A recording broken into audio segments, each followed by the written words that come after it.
Saúde Animal. Oferecimento. Hospital Veterinário da Unimar.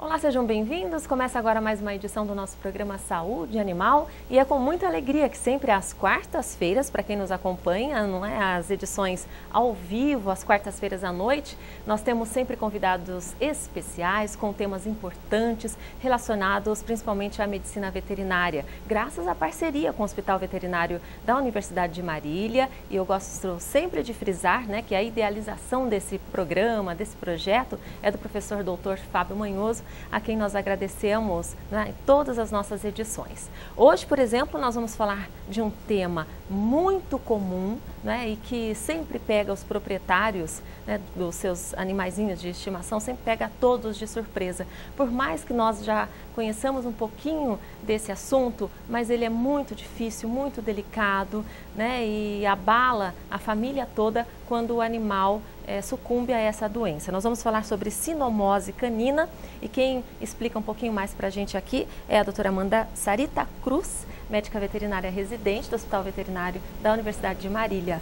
Seja bem-vinda, Amanda, é um prazer novamente recebê-la no Saúde Animal. Tudo bem com você? Tudo jóia, o prazer é todo meu de poder contribuir, né, com um pouquinho do nosso conhecimento, né, para os nossos proprietários. E como eu disse aqui já, né, é um tema que todo mundo já conhece, todo mundo já ouviu falar, mas existem ainda muitos mitos, muitas dúvidas e ainda assusta muitas pessoas, né? Sim, com certeza, até pelos aspectos clínicos da doença, né? Apesar de ser uma doença muito comum de ocorrer na nossa clínica de pequenos animais, mas as manifestações são de diversas formas. Então isso às vezes pode acabar confundindo ou atrasando um pouco o nosso diagnóstico ou confundir até os proprietários, que às vezes acham que é só uma coisinha simples que seu animal está apresentando em casa e não é. Pode ser uma doença um pouco mais grave, como a sinomose, né? Então, para a gente começar a entender, né, é bom já no início saber o que é a sinomose, afinal de contas, né, para depois a gente começar a conhecer um pouquinho desses detalhes do diagnóstico do proprietário, né, quais são os detalhes que ele deve ficar atento. Mas vamos falar do que é a sinomose primeiro. Na verdade, a sinomose ela é uma doença causada por um vírus. Esse vírus, ele pode acometer vários sistemas do animal, ou seja, pode causar desde uma simples diarreia, né, até uma convulsão. E é isso que às vezes chama a atenção dos proprietários pelo quadro grave de convulsão, né? Os animais ficam às vezes muito tempo tendo esse quadro de tremor, de rigidez de membros, né? As patinhas do animal às vezes ficam muito endurecidas, né? Isso assusta um pouco o proprietário em casa.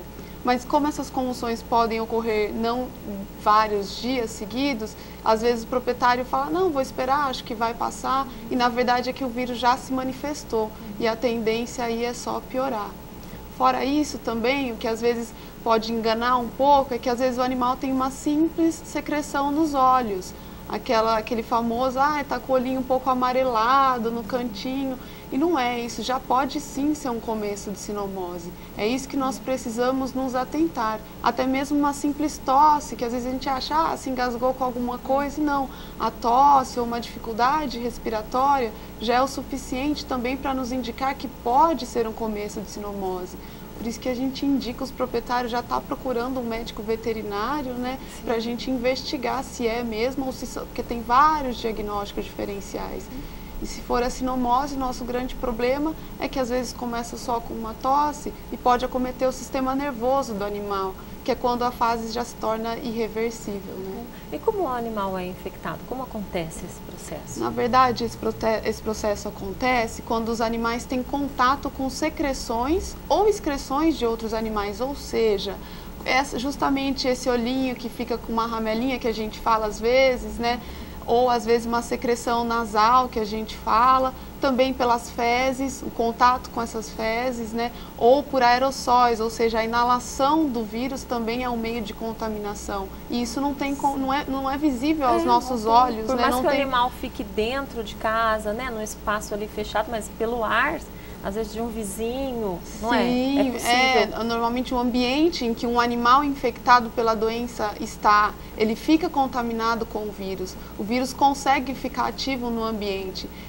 Embora, né, a gente consiga desinfetar o ambiente com os nossos desinfetantes, ele é de fácil destruição o vírus, mas só o contato de um animal que não está contaminado com o ambiente contaminado já é o suficiente para estar adquirindo a doença. Por exemplo, um animal criado num apartamento, né? Então o proprietário fala, aqui ele tá protegido, mas uma hora ou outra, né, e tem que ser assim, ele sai para passear.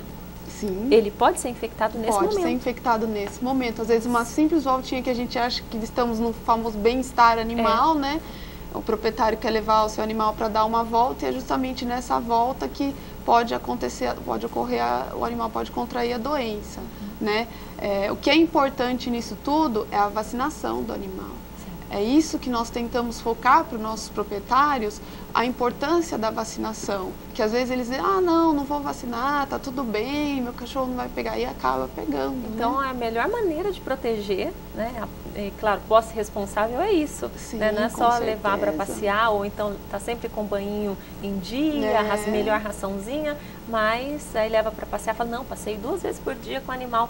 Mas e aí, não protege, né? A saúde fica exposta e de repente está com o sistema imunológico baixo, qualquer coisa, aí fica muito mais sensível, né? Com certeza, até porque, na verdade, animais, não é que o que a gente tem que deixar bem claro para os nossos proprietários, que às vezes eles questionam a gente, mas eu vacinei meu animal e mesmo assim, como que ele pode estar com a doença? Sim, ele pode estar com a doença, porque nós temos que levar vários pontos em consideração.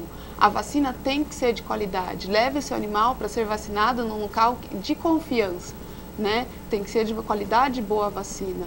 Fora isso, o tempo em que a gente leva esse animal para ser vacinado. Animais que são vacinados muito anteriormente do tempo que a gente indica, também podem contrair a doença, porque os anticorpos maternos que são passados para animais podem destruir a vacina. Então, e mesmo assim, eles podem contrair a doença. Então, vamos entender, já que é importante a vacinação, qual é a melhor forma, quais são esses critérios que a gente deve seguir? Claro que primeiro encontrando, né, um local de confiança, um profissional de confiança, né, aquele que a gente já conhece. O que a gente indica não é vacinar os filhotes muito jovens, né, a partir mais ou menos de uns 45 dias, quando essa imunidade materna começa a diminuir. Porque esses anticorpos ainda na circulação podem acabar diminuindo a eficácia da vacina. Então, vacina a partir? Mais ou menos de uns 45 dias. Né? E só que nesse intervalo de tempo é importante o quê? Nós não deixarmos nossos animais saírem para a rua e nem ter contato com outros animais que não são vacinados. Né? Enquanto a fêmea estiver amamentando também, ela não pode ficar circulando muito, porque ela pode infectar os na verdade, assim, há relatos de infecção que a gente fala de intrauterina, né?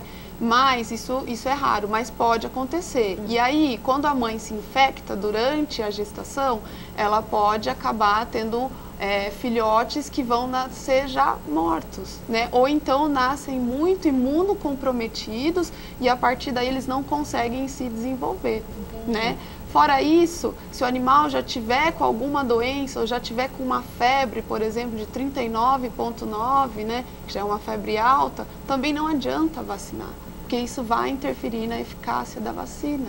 Né? O manuseio, por isso que é importante também um local de confiança, o manuseio da vacina, a maneira como ela é conservada, tudo isso também influencia na sua eficácia. Interfere no então resultado. Nós temos que tomar muito cuidado com a vacina, não é simplesmente vacinar, tem que vacinar em local de confiança, num tempo adequado, e não adianta querer vacinar um animal que já está comprometido.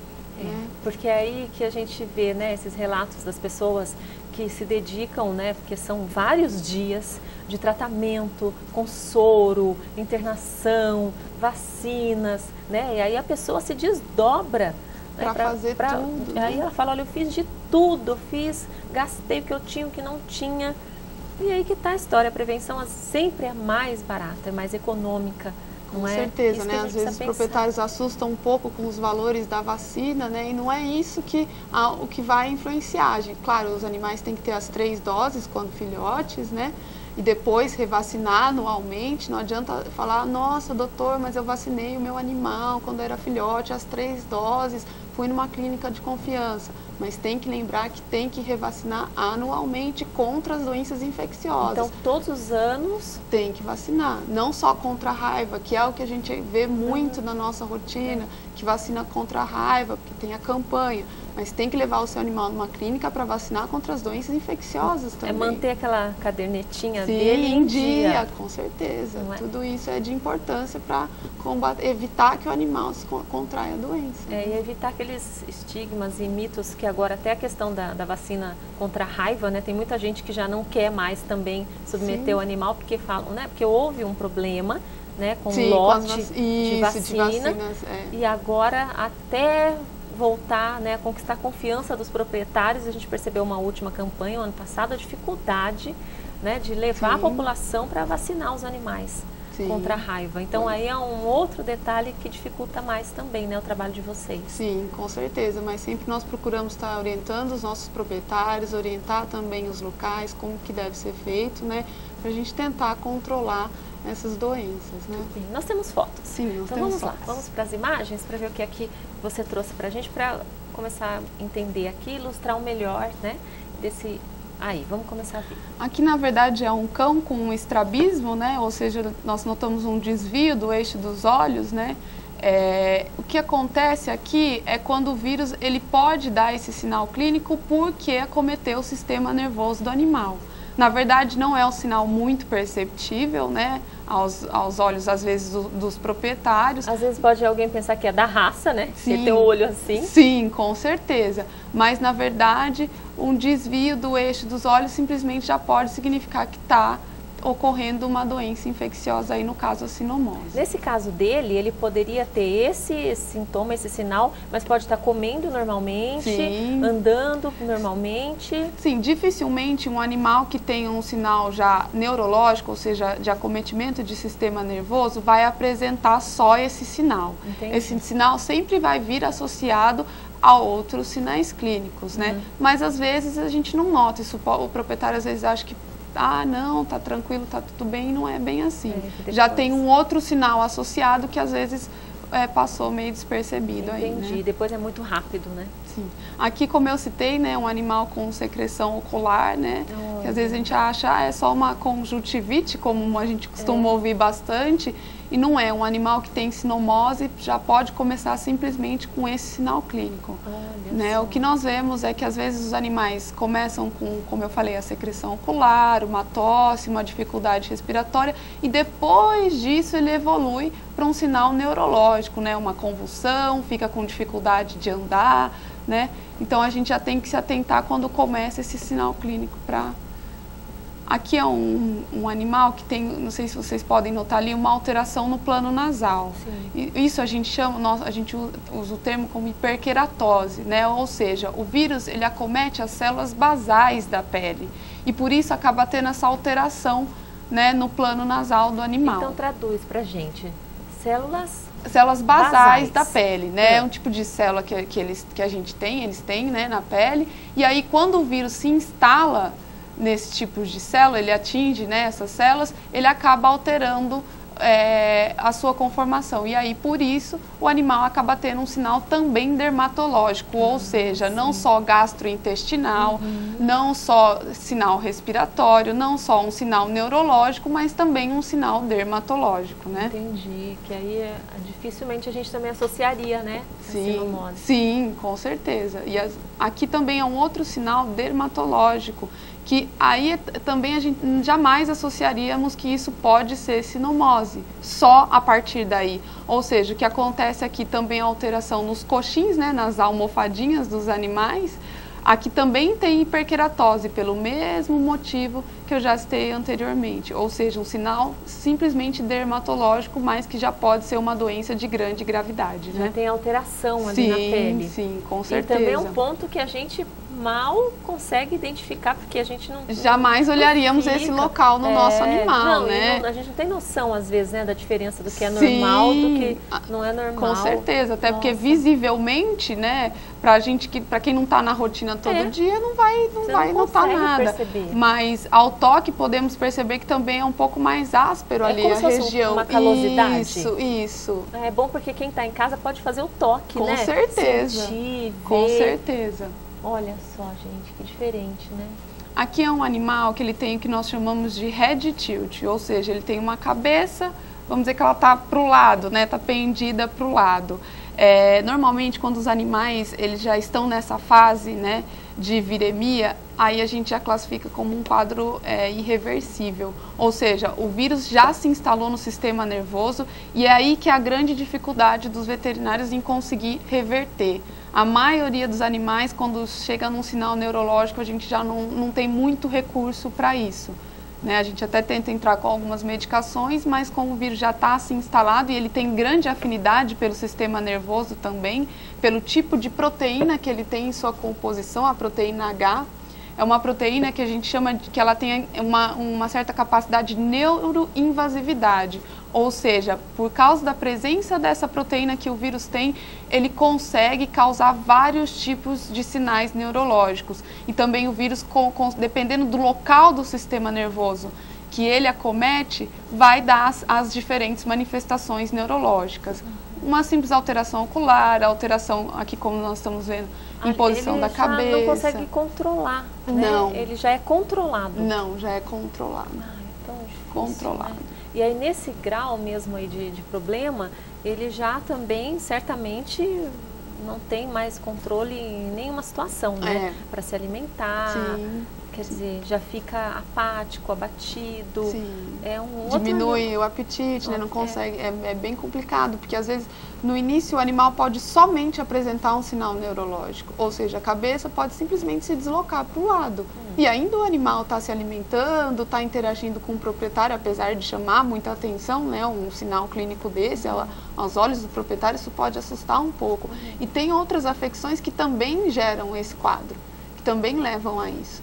Então, a partir do momento que vai se estendendo, é aí que a gente começa a manifestar outros sinais e aí a doença se torna mais irreversível. Esse eu acho que é um sinal clássico, né, que não tem desculpa para não procurar um médico veterinário, porque não é normal, né? Não. A gente já sabe que até coçar demais a orelha, chacoalhar demais a cabecinha, já tem alguma coisa estranha, né? Porque você vê que ele está incomodado com alguma coisa.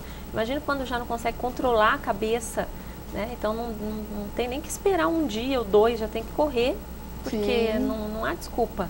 Com certeza, porque não é normal. A gente tem que visar a qualidade de vida dos nossos animais, né? Um animal que tem esse movimento com a cabeça, ele pode estar se alimentando, pode estar interagindo com o proprietário, mas a gente tem que pensar que para ele é desconfortável isso. Imagina. Que ele pode estar tentando se compensar de alguma forma para interagir, está resistindo, mas na verdade ele está totalmente desconfortável e é isso que nós precisamos pensar e se atentar, claro, né?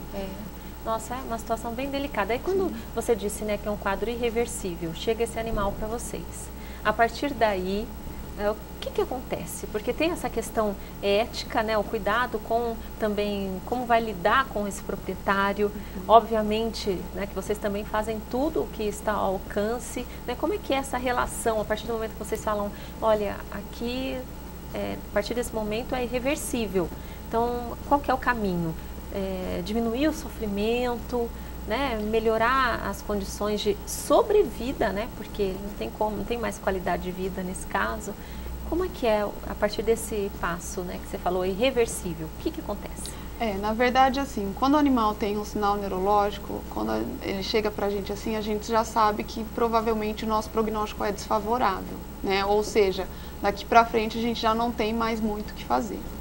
Mas a questão de tentar ou não tentar, isso é o que eu até sempre digo para os meus proprietários, é muito particular de veterinário para veterinário. Exato. Porque essa questão ética, cada um tem a sua conduta, né? E às vezes ele chega para a gente, mas um outro veterinário, ele optou por fazer eutanásia no meu cachorro, por que você não quer fazer? Eu, particularmente, por mais que eu saiba que o animal realmente tem um sinal neurológico, a gente ainda eu tento entrar com algumas medicações, né? Porque eu acho que a gente tem que dar uma chance, né? E a gente tem alguns meios disponíveis, a acupuntura, por exemplo, alguns animais que se recuperam da viremia ficam com mioclonia, ou seja, um tremor muscular que é um sinal neurológico. Não é tão grave quanto aquele, mas é um sinal neurológico. Ou seja, eles ficam com o que a gente chama de sequelas. Mas a acupuntura ajuda um pouco nesse quesito. Então, por isso que eu ainda tento entrar com algumas medicações, sempre deixando o proprietário ciente de que isso pode ser que nós não consigamos reverter, né, melhorar, ou seja, que seu animal possa piorar, né, mas que de primeira instância vamos tentar dar mais uma chance com o que nós temos disponíveis hoje em dia na medicina veterinária. É que é interessante, né? Porque no primeiro momento a gente sempre imagina o contrário, né? Que é o proprietário que fica implorando, né, para o profissional, para o médico veterinário, ajudar de alguma forma. Acho que existem os dois casos, né? Tem Sim. aquele proprietário que fala, olha, mas não tem outro jeito, né, não tem como curar e não aceita, né? Deve ser muito complicado isso para vocês, mas também a gente se espanta, né, quando ouve você falar assim, que alguém chega e fala, olha, eu quero, né, vamos parar por aqui, e você não quer fazer eutanásia, o outro faz. A gente fica um pouco, né, assustado com isso, assim, né, com essa frieza, às vezes, do proprietário. Sim, mas existe. Existe muito. A gente lida muito com isso, com essa questão da eutanásia. É uma questão muito polêmica, que às vezes o que é pior, pelo menos particularmente para mim, é quando a gente sabe que às vezes o animal não é nem questão da sinomose, qualquer uma outra afecção que o animal tem, é que o animal tem como, né, a gente tem como salvar, a gente tem recursos para isso, mas o proprietário não quer mais tentar. Ah, eu já passei por outros veterinários, não deu certo, já chega pra gente simplesmente só pra fazer, nem querendo uma consulta, nem sequer uma avaliação clínica, apenas simplesmente só para fazer eutanásia, né? E isso a gente lida bastante, a gente vê isso muito, e é difícil a gente tentar conversar com o proprietário que já chega com isso em mente. Como é que nós vamos tentar reverter isso se ele já está decidido a optar, já optou pela eutanásia anteriormente? Né? É muito difícil lidar com esse quadro. No entanto, a gente lida também com a situação contrária, né? Proprietários que gostam muito do seu animal, que querem tentar até o fim, fazer tudo o que for possível, mas que a gente sabe que não tem como reverter. Tem aqueles que praticamente adoecem com o animal, né? Sim, que ficam lá, não saem do hospital, ficam acompanhando o tempo inteiro. O tempo inteiro. Né? Chegam de manhã com a gente 7h30, e vocês têm que dar esse suporte. Ficam lá um tempão com a gente. Vocês têm que dar esse suporte para eles também emocional. Então existem os dois lados, como tudo na vida, né? Sim, com certeza. Mas certamente esse outro é mais assim impactante, mais assustador para vocês que estudam tanto para salvar vidas, né? De repente chega alguém e fala, olha, não quero saber do que você conhece aí de tratamento, né? Só faça isso acabar. Deve ser muito difícil. É difícil lidar, até porque envolve uma questão pessoal, uma questão sentimental também, né? Tem pessoas que comprometem até a família, falam, nossa, mas meu filho, minha filha, tem uma criança que é super apegada no animal, como é que não tem que fazer? Como é que eu vou falar isso pro meu filho? Que eu vou chegar em casa, não vou ter mais meu animal? E isso a gente lida bastante, é complicado. Você tem que acabar lidando com as duas coisas, tanto o seu lado profissional quanto o pessoal, porque a gente também acaba se apegando aos nossos proprietários. Imagina. Isso é inevitável. Né? Então a gente tenta ajudar de qualquer forma, mas às vezes isso não é possível. Por mais que a gente tenha alguns recursos, isso não é possível. O importante aqui hoje, né, até nessa nossa conversa, que é um tema muito extenso, né, cheio de detalhes, mas o importante aqui frisar hoje é que as pessoas em casa, né, que tenham o seu animal ou aquelas que pensam em adquirir o animal, tenham essa consciência, né, de que tudo isso pode acontecer, né, a probabilidade de acontecer é grande, não é? Sim. Vacinando ou não vacinando, que elas estejam preparadas e dispostas a enfrentar a situação, não é?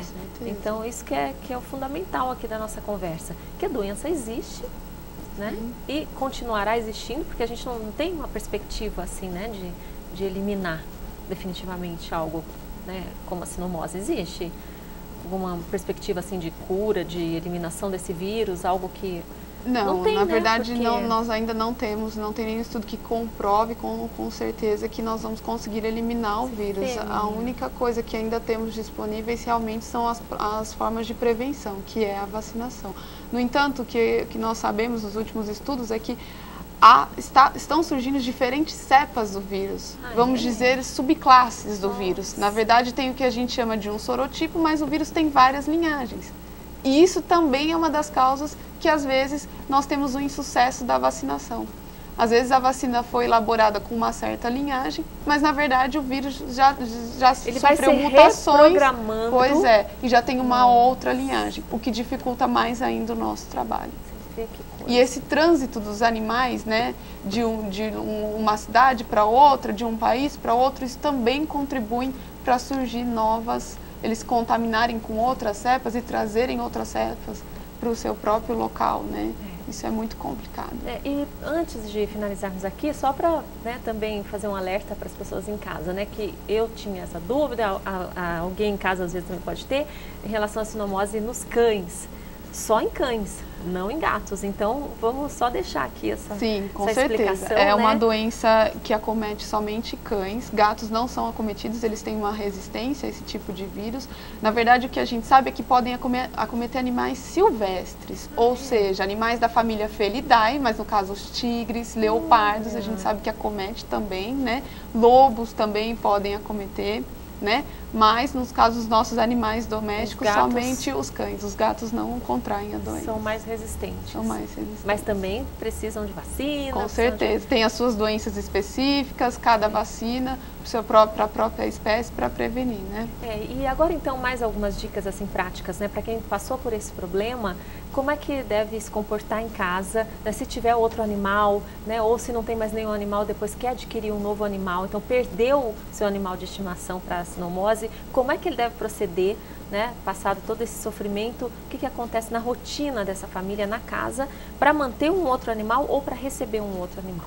Na verdade, o que nós orientamos os nossos proprietários, quando teve um animal com sinomose em casa, a primeira coisa é desinfecção do ambiente. Os nossos desinfetantes, à base de amônia quaternária, eles têm bastante eficácia contra a desinfecção do vírus. O vírus no ambiente, ele consegue ficar ativo mais ou menos umas 3 horas, mas a altas temperaturas e a desinfetantes, ele é sensível. Então, uma boa limpeza do local, eliminar todas os fômites, né? Ou seja, paninho que foi utilizado, brinquedos, caminhas que foram utilizados nos outros animais, de preferência eliminados, né? Se houver suspeita, ou acabei de adquirir, ou coloquei um animal no ambiente sem a desinfecção, procure um médico veterinário, faça uma avaliação geral no seu animal antes de se desesperar e já vaciná-lo, porque, como eu falei anteriormente, o vírus tem um período que se instala no organismo do animal e às vezes ele não ainda manifestou os sinais clínicos.